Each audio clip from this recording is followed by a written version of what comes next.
اچھا، لندن میں ہم جس مسجد میں نماز پڑھتے ہیں وہاں کے لوگ سجدہ کی حالت میں نمازی کے آگے سے گزرنے کو جائز سمجھتے ہیں، کیا یہ درست ہے؟ نہیں نہیں، سجدے کی حالت میں کیا کسی حالت میں بھی نہیں گزر سکتے آپ نمازی کے آگے سے، یہ تو بالکل حرام ہے۔ اور یہ جو پبلک میں مشہور ہے جی آپ 2 صفحے چھوڑ کے گزر جائیں، سر اگر یہ باتیں ہوتی تو سترے کا کنسیپٹ ہی نہ آتا۔ یہ کسی حدیث میں لکھا ہے 2 صفحے چھوڑ کے آپ گزر سکتے ہیں؟ اور یہ چیز میں نے حرمین میں بھی دیکھی ہے، لوگ کہتے ہیں جی ایتھے گزر سکتے ہو، سر حرم میں تو وہ 1,00,000 گنا، چلے 1,00,000 والی تو روایت ضعیف ہے، 10,000 گنا بڑا گنا تو بن جائے گا اگر آپ جو ہے وہ وہاں سے نمازی کے آگے سے گزرتے ہیں۔ کیونکہ صحیح بخاری اور صحیح مسلم کی متفق علیہ حدیث ہے کہ اگر کوئی شخص نمازی کے آگے سے گزرنے کا عذاب جان لیتا تو 40 تک کھڑا رہتا۔ راوی کہتے ہیں میں بھول گیا ہوں کہ 40 سال تھے یہ 40 دن، لیکن سنن ابن ماجہ میں ایک حدیث ہے صحیح سند کے ساتھ، اگر کوئی شخص نمازی کے آگے سے گزرنے کا عذاب جان لیتا تو 100 سال تک کھڑا رہتا۔ اور الموطا امام مالک میں حدیث ہے کہ جو شخص نمازی کے آگے سے گزرنے کا عذاب جان لیتا وہ زمین میں دھس جانے کو ترجیح دیتا کہ یہ چھوٹا عذاب ہے لیکن وہ والا عذاب مجھے نہ ہو۔ جناب یہ اتنا سیدھا معاملہ نہیں ہے، میں تو بہت احتیاط کرتا ہوں الحمدللہ اس حوالے سے۔ کتنی یار مجھے بتائیں کوئی صلاۃ و تسبیح نیت کی ہوتی ہے کسی نے؟ 3 یا 4 منٹ کی گیم ہوتی ہے، تو نہیں بندہ نہیں انتظار کر سکتا۔ آپ کو کہا جا رہا ہے 100 سال انتظار کریں تو آپ جناب 100 سیکنڈ کے لیے انتظار کرنے کے لیے تیار نہیں ہیں۔ یہ بڑا کرٹیکل معاملہ ہے، اسی لیے نبی علیہ السلام کوشش یہ کرتے تھے سترے کا اہتمام کریں۔ اچھا نمازی کو بھی تو چاہیے نا وہ ایسی جگہ نا نماز نیت کر لے کہ وہ راستہ ہو، جیسے فرض پڑھنے کے بعد لوگ ایسی جگہ پہ سنت نیت کر لیتے ہیں جو راستہ ہے، یہ ظلم ہے۔ آپ کو سترے تلاش کرنا چاہیے۔ صحیح مسلم میں حدیث ہے، ایک صحابی کہتے ہیں کہ نبی علیہ السلام کے مبارک زمانے میں مغرب کی جب اذان ہوتی تھی نا تو میں نے صحابہ کو دیکھا کہ وہ ستونوں کو تلاش کرتے تھے مغرب سے پہلے 2 نفل پڑھنے کے لیے، ٹھیک ہے؟ اور مغرب سے پہلے جو 8 سنت یہ اہل حدیث نے زندہ رکھی ہے یہ عرب میں ہے، باقی حنفی تو ضد میں ہیں، حالانکہ مانتے ہیں، کہتے ہیں غیر موقع ہے، یار پڑھنے تو دو نا۔ اور رمضان میں 15 منٹ تک افطاری کرتے رہتے ہیں۔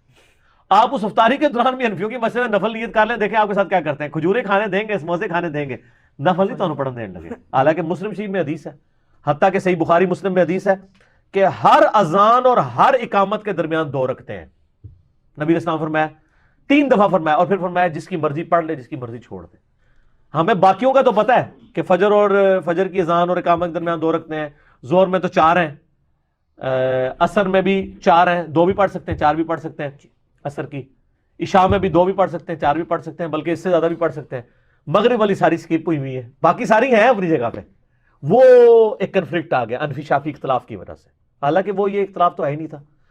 تو وہ صحابہ کرام ستونوں کو تلاش کرتے تھے۔ اچھا اس سے 2 رزلٹ نکلے کہ صحابہ سترے کا اہتمام کرتے تھے، دوسرا رزلٹ نکلا کہ مسجد میں بھی نوافل اور سنتے پڑھ سکتے ہیں آپ۔ اگرچہ مسلم شریف کی حدیث ہے کہ مرد کی سب سے افضل نماز فرض کے بعد وہ ہے جو گھر میں وہ سنتیں ادا کرتا ہے، یہ نفلی نماز۔ میری بھی کوشش ہوتی ہے گھر میں پڑھوں، لیکن مسجد میں بھی پڑھ سکتے ہیں۔ بعض اوقات گھر جا کے ایسی فٹیکیں پڑھ جاتی ہیں سنتے رہ ہی جاتی ہیں، تو پھر آپ مسجد میں بھی پڑھ لیں، یہ بھی ثابت ہے سنت، اور اس میں آپ نے جگہ بھی بدلنی ہے، وہ افضل ہے۔ وہ صحیح مسلم میں حدیث ہے نا، ایک تابعی کہتے ہیں کہ میں حضرت معاویہ رضی اللہ تعالیٰ کو ملنے کے لیے شام گیا تو وہ مقصورہ کے اندر نماز پڑھ رہے تھے جمعے کی۔ مقصورہ انہوں نے مسجد کے ساتھ ایک سیکیورٹی کا کمرہ بنایا ہوا تھا، کیونکہ ظاہر سیکیورٹی ایشوز تھی ہمارے، دیکھیں نا 3 خلفاء شہید ہو چکے ہوئے تھے، حضرت عمر شہید ہوئے، حضرت عثمان، حضرت علی، تو اس کے بعد حضرت بن معاویہ جب خلیفہ بنے تو وہ پھر سیکیورٹی ریزن کی وجہ سے پبلکلی نماز نہیں پڑھتے تھے مسجد میں، تو وہ انہوں نے مسجد کے ساتھ ایک مقصورہ کمرہ بنوایا ہوا تھا، یہ صحیح مسلم میں حدیث ہے۔ اس میں وہ نماز پڑھ رہے تھے تو جمعے کی نماز کا جب سلام پھر گیا تو ایک تابعی جو ہے نا ساتھ کھڑے ہوئے، انہوں نے ادھر ہی کھڑے ہو کے سنت نیت کر لی۔ تو جب وہ نماز پڑھ چکے تو حضرت معاویہ نے ان کو کہا کہ بھئی نبی علیہ السلام نے ہمیں فرض کے فوراً بعد اسی جگہ پہ اگلی سنت نماز پڑھنے سے منع فرمایا جب تک کہ ہم تھوڑا وقت دے کے وقفہ نہ کر لیں یا ہم اپنی جگہ نہ بدل لیں، تو جگہ بدل کے پڑھو۔ اس لیے آپ دیکھیں نا نماز جب ہوتی ہے تو لوگ سکیٹرڈ ہوتے ہیں، یہ سنت ہے، عملی تواتر مسلمانوں کا چل رہا ہے، ٹھیک ہو گیا۔ اور مسلم کی اس حدیث میں آتا ہے کہ میں اس کثرت کے ساتھ صحابہ کرام کو مغرب سے پہلے 2 نفل پڑھتے ہوئے دیکھا کہ اگر کوئی نیو کمر آ جاتا نا وہ سمجھتا کہ یہ 2 رکعتیں مغرب کی بعد والی 2 رکعتیں پڑھ رہے ہیں۔ اس سے بھی پتا چلا کہ مغرب کی بعد والی بھی صحابہ ادھر ہی پڑھتے تھے اور سکیٹرڈ ہو کے پڑھتے تھے. کتنے رزلٹ ان چیزوں سے نکلتے ہیں. سر مسجد حرام کتنی بڑی مسجد ہے, بادشاہی مسجد کتنی بڑی مسجد ہے, آپ نمازی کے آگے سے نہیں گزر سکتے. ایک روایت ہے کمزور ابو داؤد کے اندر کہ اگر کوئی ایک پتھر اٹھا کے پھینکے تو جتنی دور تک جاتا ہے نا اس کے آگے آگے سے گزر سکتے ہیں. تو سر وہ بھی ساڑھے فائدے دی نہیں ہے کیونکہ ساڑھے تے سارے کرکٹ کھیڑ دینے تو ساری مسجدیں ہی پار کر دیں گے. وہ روایت بھی کمزور ہے. صرف یہ ہے کہ آپ سترہ سامنے رکھیں. اور بخاری مسلم میں حدیث ہے نبی علیہ السلام جب عید کی نماز پڑھانے کے لیے آتے تھے ایک صحابی آگے نیزہ اٹھا کے چلتا تھا, باقاعدہ سترہ آگے جا کے گاڑتا تھا. آپ نماز نیت کرتے تھے اور صحابہ کہتے ہیں ہم دیکھتے تھے اس سترے کے آگے سے جانور بھی گزر رہے ہوتے تھے, قافلے بھی گزر رہے ہوتے تھے. یعنی یہ پتا چلا کہ اگر امام کے آگے سترہ ہے تو مقتدی کے لیے کافی ہے. وہ بخاری میں حدیث بھی ایک صحابی کہتے ہیں عبداللہ ابن عباس کہتے ہیں میں چھوٹا سا تھا, میں صفوں کے آگے سے بھی گزر جاتا تھا, مجھے کوئی منع نہیں کرتا تھا. یعنی امام کے ساتھ آپ جب جماعت میں ہیں تو امام کا سترہ مقتدی کا سترہ ہے. تو اگر پہلی صف میں جگہ خالی ہے تو آپ صفوں کو چیرتے ہوئے سائڈ سے ہو کے پہلی میں جا سکتے ہیں. بعض اوقات وہ وضو والی جگہ ایسی جگہ بنی ہوتی ہے کہ آپ کو نمازیوں کے آگے سے گزر کے جانا پڑتا ہے, لوگ نہیں جا رہے ہوتے کہ نماز ہو رہی ہے. بھائی جماعت سے جب نماز پڑھ رہے ہیں تو صرف امام کے آگے سے گزرنا حرام ہے, اور وہ بھی سترے کے اندر سے, سترے کے پار سے اس کے آگے سے بھی گزر سکتے ہیں. مقتدی کے آگے سترے کی ضرورت ہی نہیں ہے. تو سترہ امام کا کافی ہے. حتیٰ کہ صحیح بخاری مسلم میں آیا کہ نبی علیہ السلام سواری بٹھا کے اس کو سترہ بنا کے نماز پڑھتے تھے, اور جب سواری چلی جاتی تھی تو آپ اونٹ کے اوپر جو پالان ہے نا اس کو رکھ لیتے تھے سامنے. اسی سے پھر مسئلہ نکلا ہے کہ سترہ کم از کم ایک ہاتھ ہونا چاہیے. ایک ہاتھ کہتے ہیں 1.5 فٹ کو, ٹھیک ہے, آدھا گز. شرعی ہاتھ یہ بنتا ہے 1.5 فٹ کم از کم. یہ سترہ پیچھے سے پکڑا جی, میں ان کو دکھا بھی دوں, ایک سترہ پیچھے سے پکڑا دیں. 1.5 ہاتھ سترہ ہونا چاہیے. آپ دیکھیں ہم نے اپنی اکیڈمی میں باقاعدہ سترے بنا کے رکھے ہوئے ہیں, اور یعنی یہاں پہ بھی جب وہ نماز لوگ سکیٹرڈ ہو کے پڑھ رہے ہوتے ہیں امام کے آگے تو سترہ ہوتا ہے.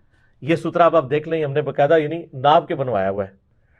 یعنی ایک اس کو ایک جو ہے نا وہ ہونا چاہیے 1.5 فٹ, آدھا گز, ٹھیک ہو گیا, ایک ہاتھ کے برابر. اور کم از کم یعنی ایک شہادت کی انگلی جتنا موٹا کم از کم اتنا ہونا چاہیے. تو یہ سترہ ہے, اور یہ سنت اہل حدیث نے زندہ کیا. آپ کو اہل حدیث کی تمام مسجدوں میں اماموں کے آگے یہ ملے گا. باقی لوگ تو پریشان ہو جاتے ہیں. اب کچھ میں نے دیوبند کو اور بریلویوں کی مسجد میں بھی سترے دیکھے ہیں, اور یہ سترے ہونے یعنی ضروری ہیں. باقی یہ جو علماء عرب کا موقف ہے نا کہ سترہ واجب ہے, وہ باطل ہے. وہ کہتے ہیں کہ سترے کے بغیر نماز نہیں ہوتی. یہاں پہ بھی کچھ اہل حدیث کا موقف ہے کہ ہر نماز میں ہر بندے کے سامنے سترہ ہونا ضروری ہے. یہ بات بالکل غلط ہے. مستدل حاکم میں صحیح سند سے موجود ہے. ابن عباس کہتے ہیں میں نے نبی علیہ السلام کو دیکھا ہے کہ آپ ایک کھلے میدان میں نماز پڑھ رہے تھے اور آپ نے اپنے سامنے سترہ نہیں رکھا ہوا تھا. سترہ واجب نہیں ہے, ٹھیک ہو گیا, لیکن دوسروں کو گناہ سے بچانے کے لیے یہ چیز ضروری ہے کہ آپ سامنے رکھیں. حتیٰ کہ بخاری مسلم میں حدیث ہے کہ اگر کسی نے سترہ رکھ کے نماز پڑھ رہا ہے اور کوئی شخص اس سترے اور اس بندے کے درمیان سے گزرنے کی کوشش کرے, اس سے لڑو, وہ شیطان ہے. اور عربی سر اس طرح ہی کر دینے, فوراً ہاتھ ایسے رکھ دیتے ہیں, ٹھیک ہے. وہ نماز کے وقت ان کا دھیان ہوتا ہے, فوراً ایسے ہاتھ رکھ دیتے ہیں, نہیں گزرنے دیتے. حتیٰ کہ بخاری مسلم میں یہاں تک آتا ہے ایک دفعہ ایک بکری گزرنے لگی, حضور صلی اللہ علیہ وسلم نے اس بکری کو نہیں گزرنے دیا اور سترے کی پرلی طرف سے گزارا. آپ نے اس کو یوں یوں آگے کیا, بکری کو بھی نہیں آگے سے گزرنے دیا. تو سترہ جو ہے یہ ایک بڑی پیاری سنت ہے, اس کو زندہ کرنا چاہیے. کنسنٹریشن بھی آ جاتی ہے, انسان بے فکر ہو کے نماز پڑھتا ہے, کسی ایسی اوپن جگہ پہ پڑھنی پڑ جائے. ہمارے آفس میں بڑا زبردست کام کیا ہوا انہوں نے لوگوں کو گناہ سے بچانے کے لیے, اور میں یہ مشورہ آپ کو لاہور جانے کا کرایہ بھی دے رہا ہوں, وہاں صرف رستہ نہیں دس رہا. ہر مسجد کے اندر نہ یہ ہونا چاہیے. ایک اور میں نے بریلویوں کی مسجد اسلام آباد میں دیکھی ہے, ادھر بھی میں نے یہ چیز دیکھی ہے. ہمارے آفس میں انہوں نے یہ کیا ہے کہ آپ کو پتا نا کہ جو پہلی صف ہے, پہلی صف کے بعد آگے وہ محراب آ جاتا ہے نا, تو امام کے پاؤں تو محراب سے باہر ہوتے ہیں, باقی جسم اندر ہوتا ہے. اسی وجہ سے لوگ سمجھتے ہیں کہ وہ محراب جو ہے نا وہ مسجد تو باہر ہوتا ہے, ادھر ٹوٹ جاتے اعتکاف ہی ٹوٹ جاتا ہے. وہ مسجد کا ہی حصہ ہوتا ہے. وہ محراب اس لیے بنایا گیا تھا بعد میں تاکہ آواز ریباؤنڈ ہو کے پیچھے تک جائے. تو وہ امام اس لیے باہر کھڑا ہوتا ہے کہ آگے کھڑا ہوگا تو بہت ہی آکورڈ لگے گا نا, وہ تو باہر ہی اس کو کھڑا ہونا چاہیے نا, وہ بالکل ہی کٹا ہوا لگے گا اس سے. تو وہ انہوں نے کیا کیا کہ امام کے جو پاؤں ہیں نا جہاں پہ, اس کے بعد پہلی صف شروع ہو جاتی, امام کے پاؤں کی سیدھ میں صرف ایک مصلے کی جگہ چھوڑ کے اس کے دائیں بائیں انہوں نے مکمل سترے کی ایک لائن بنا دی ہے. یعنی یہ جو موٹی شیٹ جس کا یہ ٹیبل بنا ہوا ہے نا, 1.5 فٹ شیٹ اونچی رکھتے ہوئے نا تھرو آؤٹ پوری, یعنی مسجد ہے نا تقریباً وہ 70 فٹ ہے, 70 فٹ انہوں نے شیٹ لگا دی ہے زمین کے اوپر نا ایسے کھڑی کر کے, اور راول بورڈز کے ذریعے بڑی خوبصورت اس پہ محراب بھی بنے ہوئے ہیں, خوبصورت اس کے اوپر ڈیزائننگ کرائی ہے. اب کیا ہوتا ہے جیسے ہی اسلام پھرتا ہے تو وہاں تو 500-600 بندہ نماز پڑھ رہا ہوتا ہے, پچھلی صف تو ساری تقریباً آخری رکعت میں ملی ہوئی ہوتی ہے, اب پہلی رکعت والے نے پیچھے جانا ہے، وہ کیا کرے؟ وہ کیا کرتا ہے؟ وہ سترے کو کراس کرتا ہے، یوں ہوتا ہوا سائڈ پہ چلا جاتا ہے اور یوں اس طرف سے باہر نکل جاتا ہے. دونوں طرف انہوں نے جگہ دی ہوئی ہے. ایون تیسری صف والا بھی اپنے سے آگے والی صف، آپ کے آگے تو کسی کی نماز ایسا نہیں ہوتا نا کہ وہ پڑھ رہا ہو، آپ کے پیچھے والا ہی جو ہے نا وہ نماز پڑھ رہا ہوتا ہے نا. تو اگلی صف میں وہ کراس کرتے کرتے سترا کراس کرتے ہیں، پھر یوں کر کے دائیں یا بائیں چل کے اس طرف سے نکل جاتے ہیں. سمجھ آگی بات کی؟ تو یہ اس طرح مسجدوں میں سترے کا اہتمام ہونا چاہیے. اور کئی مسجدوں میں نے دیکھا ہے کہ انہوں نے پہلی صف میں باقاعدہ ٹیک کا بھی اہتمام کیا ہوا ہے. عرب ملکوں میں تو ایسی آپ کو کرسیاں ملتی ہیں زمین پہ بھی وہ ٹیک لگا کے بیٹھ لیتے ہیں. ٹانگ یعنی کمر کا ایشو ہوتا ہے، زمین پہ ٹیک لگا کے، کرسی پہ نہیں. تو میں نے یعنی دیکھا ہے ایک اسلام آباد میں مسجد، انہوں نے باقاعدہ وہ صوفے کی وہ جو گدی ہوتی ہے نا موٹی، تھرو آؤٹ پہلی صف میں نا انہوں نے پہلی اور دوسری صف کے درمیان لگائی ہوئی ہے تاکہ پہلی صف والے اس کو ٹیک لگا کے بیٹھے. جو پہلے آ جاتے ہیں نا ٹیک لگا کے بیٹھ جاتے ہیں، قرآن شریف پڑھتے ہیں، مزے لیتے ہیں. ٹھیک ہو گیا جی؟